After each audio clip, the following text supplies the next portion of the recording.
नमस्कार, मैं हूं जयश्री नागदा और आप देख रहे हैं बेबाक बोल। दोस्तों, बिहार में जो कुछ होना था वो हो गया, लेकिन अब जो होने वाला है उसने पूरे देश की राजनीति में भूचाल ला दिया है। हर टीवी पर, हर व्हाट्सएप ग्रुप पर, हर चौपाल में बस एक ही सवाल है: क्या नीतीश कुमार अब मुख्यमंत्री नहीं बनेंगे? क्या बीजेपी ने 20 साल पुराने साथ को हमेशा के लिए अलविदा कह दिया है? क्या बिहार में अब कमल का मुख्यमंत्री बैठेगा?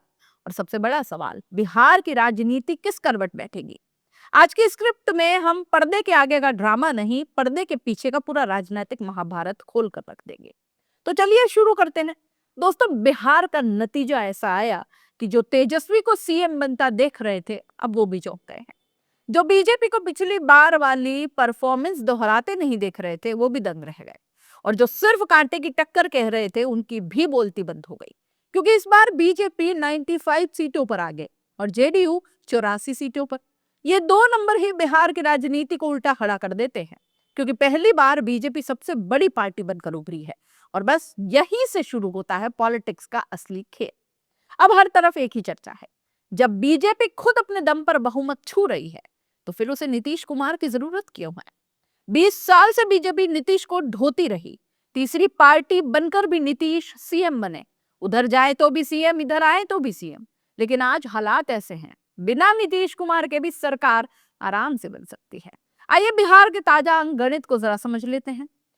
बीजेपी 95 सीटों पर, चिराग पासवान एलजेपी 20 सीटों पर, हम पार्टी 5 सीटें, उपेंद्र कुशवाहा की 4 सीटें। इन सबको अगर जोड़ेंगे तो 122 का जादुई आंकड़ा पार हो जाएगा। मतलब बीजेपी चाहे तो नीतीश के बिना सीधा सीएम बना सकती है।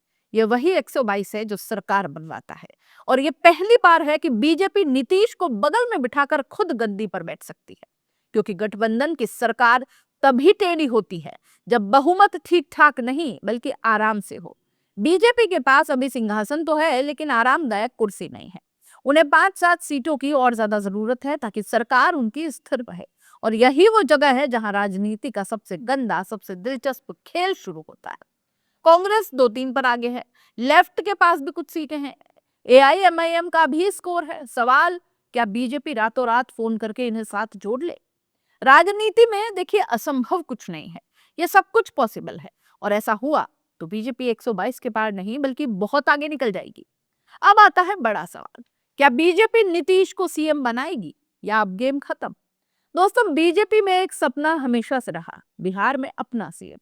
और अब जब मौका सीधे थाली में आया है, तो क्या वो इसे छोड़ देगी? दूसरी तरफ नीतीश कुमार भी वो खिलाड़ी है जो तीसरे नंबर पर होकर भी सीएम बने थे। अब जब वो दूसरे नंबर पर हैं, तो क्या वो साइड हो जाएंगे इतनी आसानी से?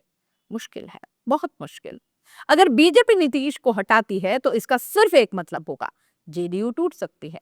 क्योंकि हर एमएलए सत्ता में रहना चाहता है। अजित पवार पार्टी तोड़ सकते हैं तो जेडीयू क्यों नहीं?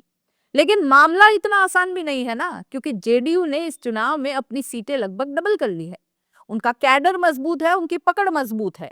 नीतीश चाहे टूटे या न टूटे, उनकी पार्टी के तेवर अब पहले जैसे नहीं रहेंगे। बीजेपी के लिए यह चुनाव नीतीश के बिना जीतना संभव नहीं था। बीच चुनाव में बीजेपी ने नीतीश के पोस्टर लगाए, नीतीश ही सीएम बोला, उनके नाम पर वोट खींचे। अब वही विधायक नीतीश के भविष्य का फैसला करेंगे। यही राजनीति का सबसे क्रूर मिजाज है। अगर बीजेपी को लंबी पारी खेलनी है तो उसे नीतीश को ढोना ही पड़ेगा। लेकिन अगर बीजेपी 2029 से पहले बिहार में अपना चेहरा बिठाना चाहती है, तो अभी है सबसे बड़ा मौका। भविष्य अनिश्चित है, तेजस्वी बड़े हो सकते हैं, पीके गेम बदल सकते हैं, नई हवा चल सकती है। इसलिए बीजेपी 5 साल बाद क्या होगा ये सोचकर नहीं चलती, वो सोचती है अभी क्या किया जा सकता है। इस चुनाव का मैंडेट राजनीति की जमीन हिला चुका है। बीजेपी के पास अब इतना बड़ा मौका दोबारा नहीं आएगा। अगर आज भी वो अपना मुख्यमंत्री नहीं बनाती तो फिर शायद कभी नहीं बना पाएगी। लेकिन अगर वो ये कदम उठाती है तो नीतीश वर्सेस बीजेपी की जंग इतिहास की सबसे जबरदस्त और दिलचस्प लड़ाई होगी। और अगर नहीं उठाती तो बिहार की राजनीति एक और 5 साल के तूफानी सफर के लिए तैयार हो जाए। तो दोस्तों, अब आपकी बारी। आपको क्या लगता है, क्या नीतीश अब सीएम नहीं बनेंगे? क्या बीजेपी अपना चेहरा आगे करेगी? क्या जेडीयू टूट जाएगी? या फिर एनडीए के भीतर सब कुछ शांत दिखता हुआ अंदर ही अंदर कुछ उबल रहा है? कमेंट बॉक्स में अपना मत जरूर लिखें। वीडियो पसंद आए तो शेयर भी जरूर करें। चैनल सब्सक्राइब करें और मैं मिलूंगी अगले बेबाक, धमाकेदार और धांसू विश्लेषण के साथ। नमस्कार।